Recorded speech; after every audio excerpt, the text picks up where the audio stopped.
Spoštovane gledalke, cenjeni gledalci, 34. krog slovenskega prvenstva oziroma prve lige Telekom Slovenije prihaja v svoj drugi dan.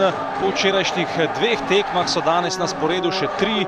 Najbolj zanimiva bržkone pa je ta v mestnem oziroma na mestnem stadionu na Ptuju, kjer se bosta pomerila Domžale in Gorica. Domžalčani zaradi prenove travnate površine na svojem domačem stadionu precej nenavadno zadnji dve tekmi v domačem smislu gostijo na Ptuju.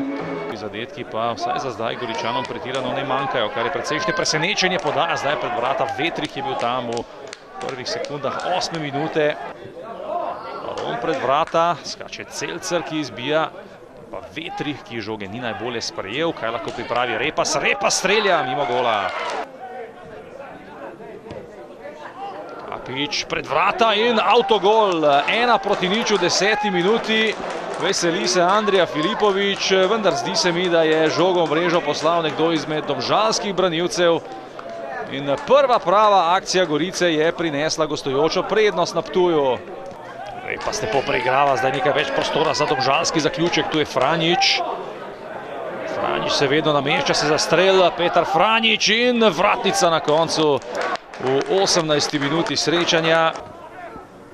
Žoga podaja naprej, tam nekaj prerivanja, žoga se je odbila od Bračija, priložnost morda za Gorico, Žigon mimo gola.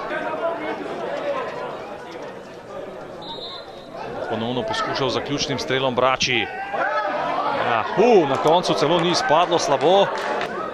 Pred približno minuto, ko je stresel prečko, ali je vendarle napočil čas za izenačenje. Franjić prek žoge, strelja Brači, mimo vrat.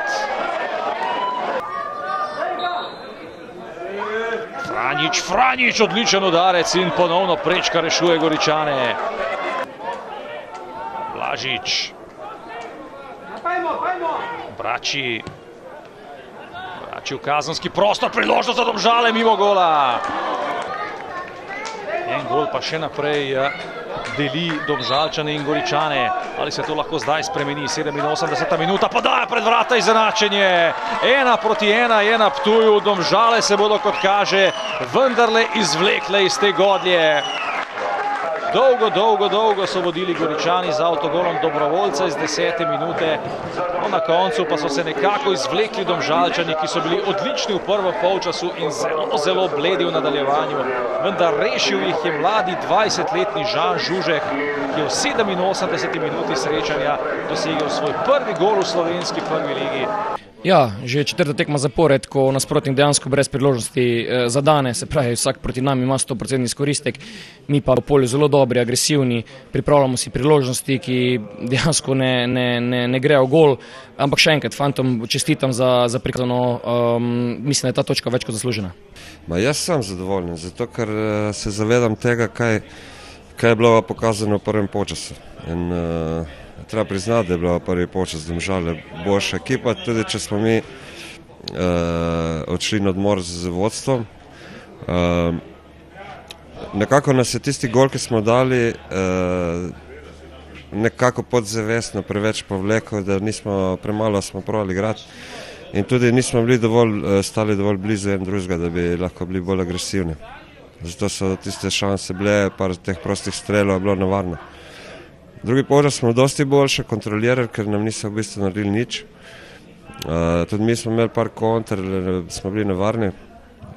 Tako da padel je tisti gol na koncu, je bil dober center tudi. Jaz s točko sem zadovoljen zmeraj proti ekipi Domžal, ker so dobra ekipa.